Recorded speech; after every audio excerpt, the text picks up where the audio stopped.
So you guys want to look your most impressive. So you came to the right place.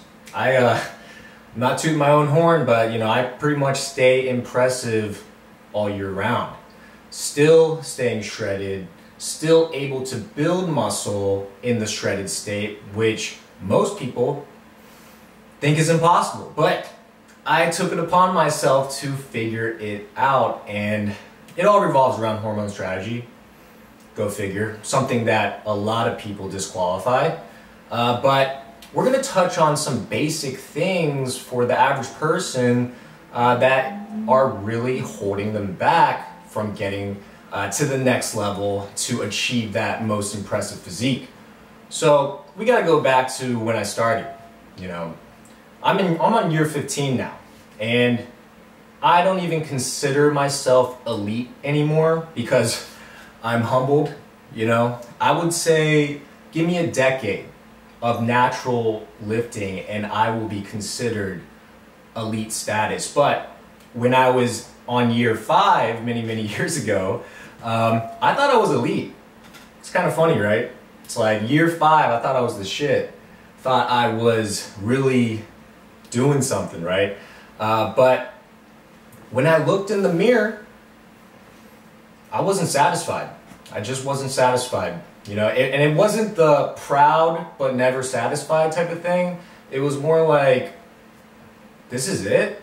Like, this is all I'm able to achieve in 5 years? Like, it was more of like the unsatisfaction or dissatisfaction of just not looking the way I wanted to, even after investing so much time and training my hardest every single time I entered the gym. That's just the way it's been ever since I started.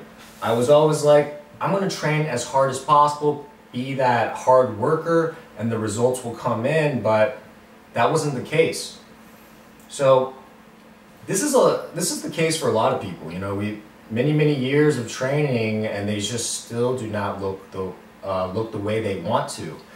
So it turns out the muscle is being covered. It's being covered by fat, and the fat isn't needed. The fat is only there for emergencies in case, maybe a natural disaster comes around, maybe there is a scarcity of food, but shit, these days, there's food everywhere. There is food everywhere. Everywhere you turn, there's a fast food joint, there's a snack that these companies want you to buy. They want you to buy all these meal replacement bars, and they say they're healthy, but they're loaded with cooking oils and nutrient scarce carbs. So it's just all a marketing scheme, really. But yeah, the fat is not there to look pretty, right? We don't need fat. Actually, the measure of optimal human health is definitely low fat and high strength. And high strength translates to more muscle.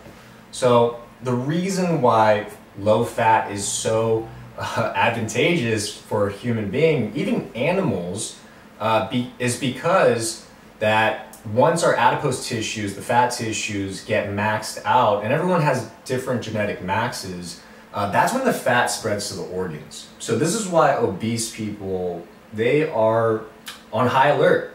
You can have an Asian guy that looks thin and they don't even consider themselves to be fat or obese, but their adipose tissues are completely maxed out and they are probably at risk of a heart attack, fatty liver, many metabolic diseases just because they're overweight. So anyways, off of the fat topic, we know that we need to reduce that fat to expose the muscle. And this is what I was going through many years ago. Oh my God, I forgot to turn the LED light on. We're gonna turn that on.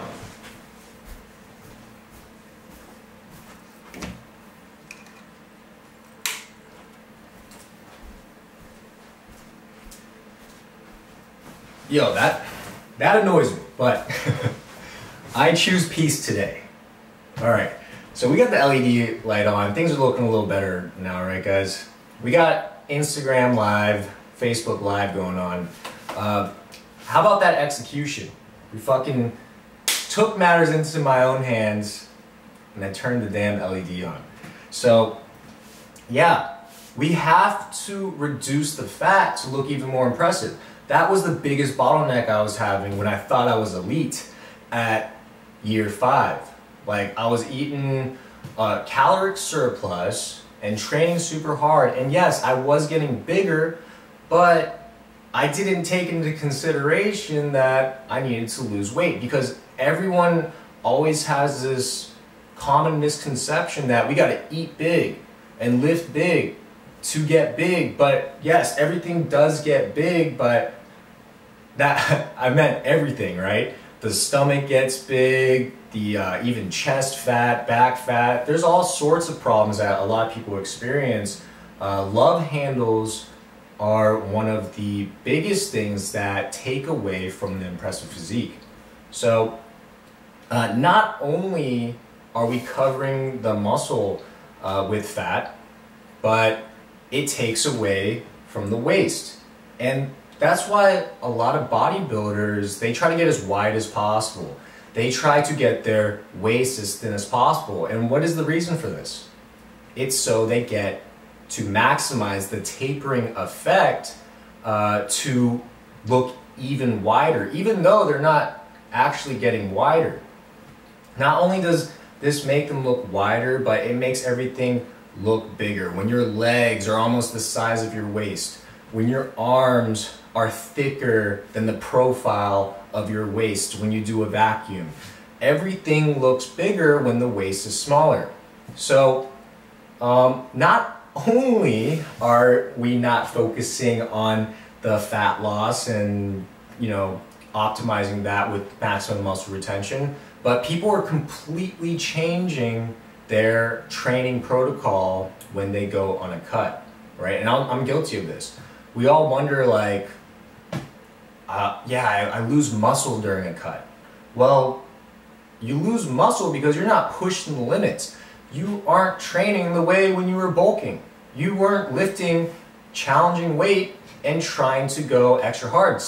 For some odd reason, people turn to 12 to 15 reps and reduce the sets and do some like super sorry training when they were killing it with higher calories. Yes, of course, you're not going to be as strong. You're not going to have as much energy when you're in a caloric deficit, but that does not mean change your lifting protocol. Because once you change your lifting protocol to a high repage, like 12 to 15 reps, of course you're going to lose muscle. You are not reaching that intensity to raise testosterone, to raise human growth hormone, to not only retain muscle, but to even stretch some muscle development. Now, we know we got to get on a caloric deficit to reduce that fat and get the waist thinner to get the most impressive effect. But the biggest bottleneck, in my opinion, is that people give up too soon. They see a shiny object and they get distracted. It's the shiny object effect. Not only is it the shiny objects, but they just think that they're losing muscle when they're not, right? Well, I'll get to that in a second. You can do it completely wrong. And, you know, training with a lesser intensity is one of the reasons for that. But let me get back on track.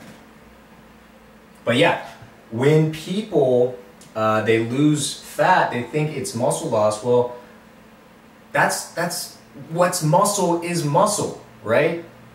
Just because you think the fat is muscle doesn't mean that it makes it muscle. You know what I mean? The reality is that's all the muscle that you have. So just deal with it, right? You have to keep going. You have to keep cutting. You have to continue executing on that caloric deficit so we can address the stubborn fat and finally get to that most impressive state, right? Because it's never going to be addressed. I've got clients that try to talk me out of it, like they don't want to cut it anymore. I'm like, well, look, man, This is what the average person does. This is when the average person wants to start bulking again. And what do you think is going to happen when we start bulking again? Your love handles are only going to get bigger. It's only going to take away from the impressiveness, and you are not going to get what you want. And this is where the accountability and consistency comes in, right? You got to hold yourself accountable and stay strong. You have to be consistent not only in the gym, but with your protocols and strategies. You can't just, see another shiny object, like you want to gain more muscle, you want to gain more strength, when you've been cutting for like 3 months on end, right? You got to keep going and address that stubborn fat so you can finally get what you want and look impressive. So it's a vicious cycle. Without the right mentor, without the right coach, without the right perspective, you will continue to bounce back and forth and wonder why you're not looking as impressive as you want to be, because you can't stick to the protocols and strategies. You have to go all the way. You have to keep on going. So a lot of people are also doing it wrong, right?